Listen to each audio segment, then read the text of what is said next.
Giorgia Meloni ka nisur të bëhet pishman, pak ditë pasi ajo shfaqi guxim duke u ngërmuar presidentit amerikan Donald Trump se nuk ja kërkoi kur mundësinë për të fotografuar me të, kryeministja italiane i ka zbutur fjalët.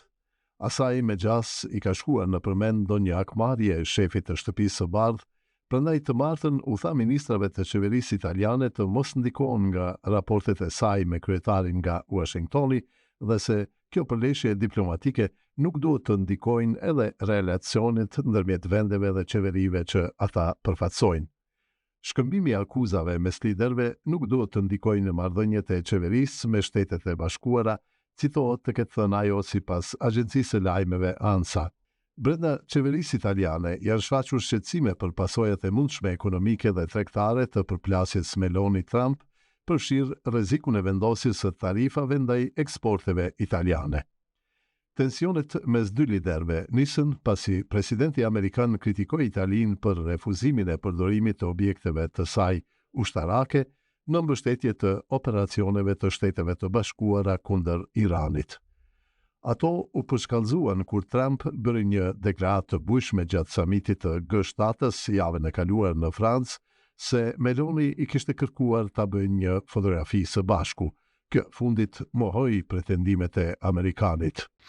Dunque, certe cose meritano una risposta immediata. Le dichiarazioni di Donald Trump sono dichiarazioni totalmente inventate, sono francamente allibita, non so perché il presidente degli Stati Uniti si comporti così con i propri alleati, non è del resto la prima volta che accade, posso solo dire che dispiace che non abbia la stessa determinazione con i nemici dell'Occidente, con i nemici degli Stati Uniti, con leadership con le quali invece si dimostra molto più accondiscendente, però una cosa se la deve ricordare, io e l'Italia non imploriamo mai. Deklaratat e Donald Trumpit janë kryesisht të sajuara, sinqerisht jam e tronditur.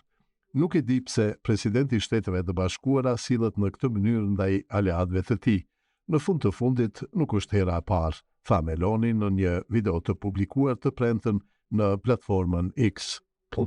Meloni kritikoi Trumpin duke thënë se është për të ardhur keq që ai nuk tregon të njëjtën vendosmëri ndaj armiqve të Perëndimit dhe ndaj armiqve të Shteteve të Bashkuara, ndaj liderëve me të cilët përkundrazi tregohet shumë më i butë.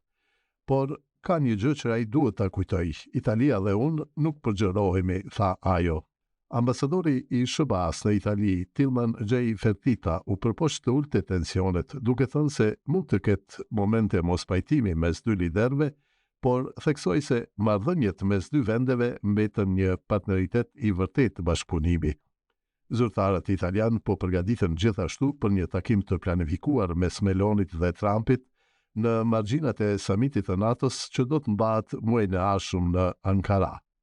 Ndërkohë, sipas ANSA-s, Trump ka ripërsëritur kritikat ndaj disa aleatëve të NATO-s për qëndrimin e tyre lidhur me operacionet e fundit ushtarake amerikane kundër Iranit dhe ka ngritur sërish mundësinë e rishikimit të rolit të Washingtonit në aleancë. Nuk jam i zhgënjur vetëm me Italinë, por me të gjithë liderët e NATO-s. Nuk e di nëse duhet të tërhiqem nga Aleanca Atlantike, raportohet të ketë deklaruar Trump për mediumin italian TG.com 24.